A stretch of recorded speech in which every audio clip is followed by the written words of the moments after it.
Assalamualaikum warahmatullahi wabarakatuh. Selamat pagi untuk anak-anak kelas 3. Hari ini kita akan memulai pembelajaran yaitu di halaman 108, yaitu di tema 2, subtema 3 di pembelajaran 1. Nah, yang pertama kita akan belajar tentang cara menanam bunga melati. Nah, di sini sudah ada petunjuk tentang perawatan melati yang Siti baca. Nah, nomor 1 itu kita siapkan pecahan batu bata merah atau pecahan genting, lalu disusun di dasar pot. Nah, pecahan genting yang tadi kalian sudah siapkan atau batu bata merah, kalian pecahkan lalu disusun di dasar potnya. Setelah sudah, lalu kita campurkan pasir tanah dan pupuk kandang masing-masing dengan bagian yang sama. Lalu kita isikan pada sepertiga bagian pot. Lalu letakkan di atas lapisan pecahan batu bata merah atau genting. Seperti di gambar yang kedua. Yang ketiga, setelah sudah, kita masukkan bibit melati, lalu sediakan media lama yang masih menempel. Tujuannya agar tanaman dapat beradaptasi dengan media baru. Jadi ininya disisakan agar dia bisa beradaptasi dengan media baru. Lalu setelah itu kita tambahkan campuran pasir, tanah, dan pupuk kandang. Nah, jangan isi pot sampai penuh, sisakan 2 cm saja dari bibir pot untuk memudahkan penyiraman. Jadi pot ini jangan sampai penuh, sisakan 2 cm untuk membantu dalam penyiraman. Yang kelima adalah kita pastikan tanaman dapat berdiri kokoh. Yang keenam, siram tanaman dengan air secukupnya.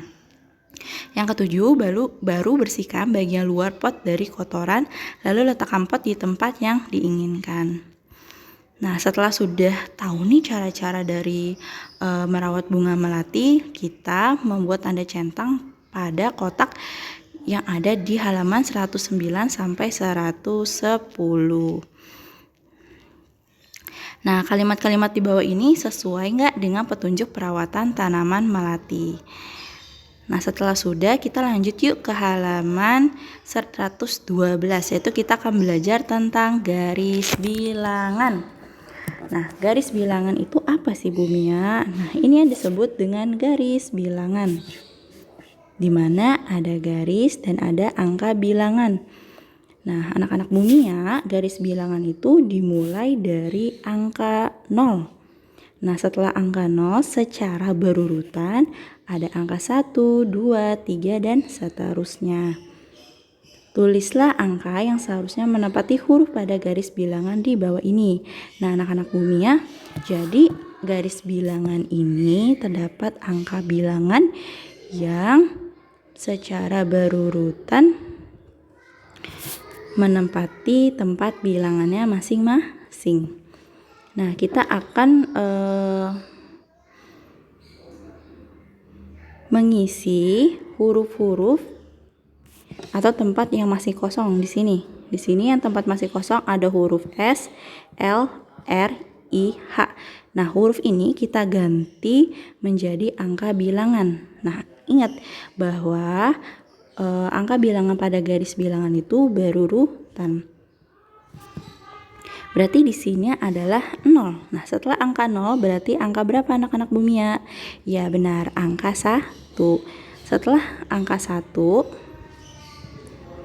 lalu angka 2. Setelah angka 2 berarti di sini angka berapa? Angka 3. Setelah angka 3, angka 4. Di sini angka 5. Setelah 5, 6, 7. Di sini 8. Setelah 8, 9, di sini 10.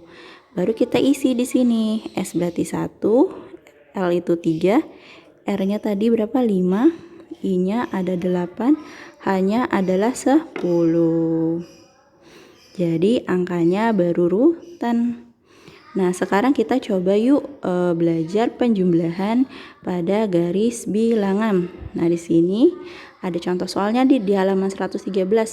Pohon sirih yang baru ditanam berada di posisi A pada angka 0. Setelah beberapa waktu, panjang pohon sirih ada di posisi B pada angka 2. Nah, berarti 0 ditambah 2 sama dengan titik-titik. 0 ditambah 2 berapa ya anak-anak Bu Mia? Nah, kita menggunakan garis bilangan. 0 tambah 2 sama dengan, nah berarti tadi mulainya dari angka 0. Setelah itu ditambah 2, berarti 2 langkah. 1, 2. Nah, berarti berhentinya di angka berapa nih? Berhentinya ada di angka 2. Berarti jawabannya 0 tambah 2 adalah 2.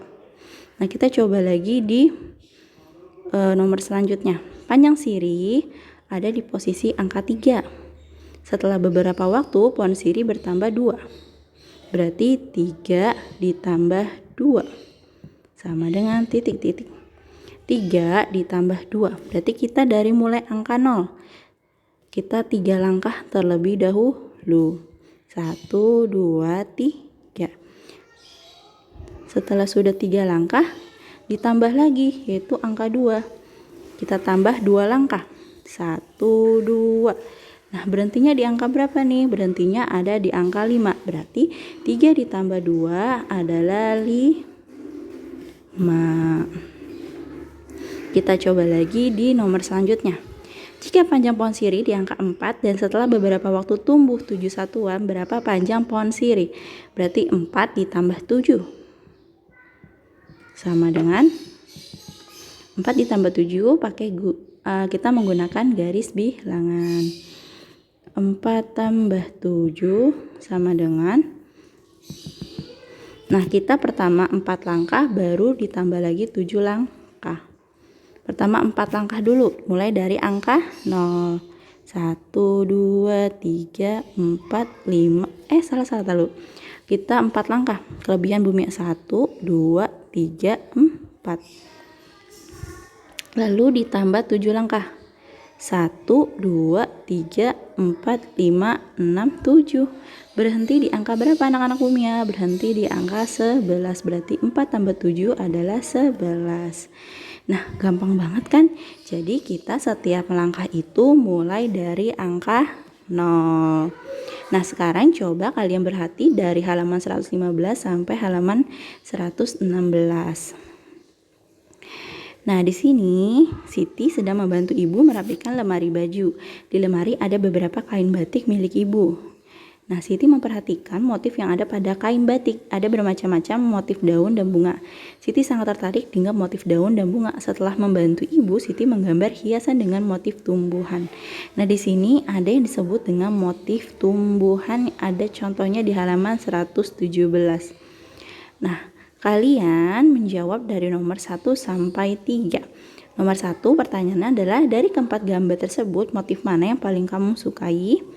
Ini adalah motif 1, 2, 3, 4. Nah, dari keempat ini mana motif yang paling kamu sukai? Apa yang paling menarik dari motif yang kamu sukai? Yang ketiga adalah warna apa yang kamu gunakan untuk membuat gambar motif hias tumbuhan? Lalu, mengapa kamu memilih warna tersebut? Nah, baru kalian mencoba membuat motif seperti di halaman 117 ya. Oke anak-anak Bumia, setelah ini sudah selesai. Apabila ada yang ditanyakan, boleh ditanyakan ke Bumia. Wassalamualaikum warahmatullahi wabarakatuh.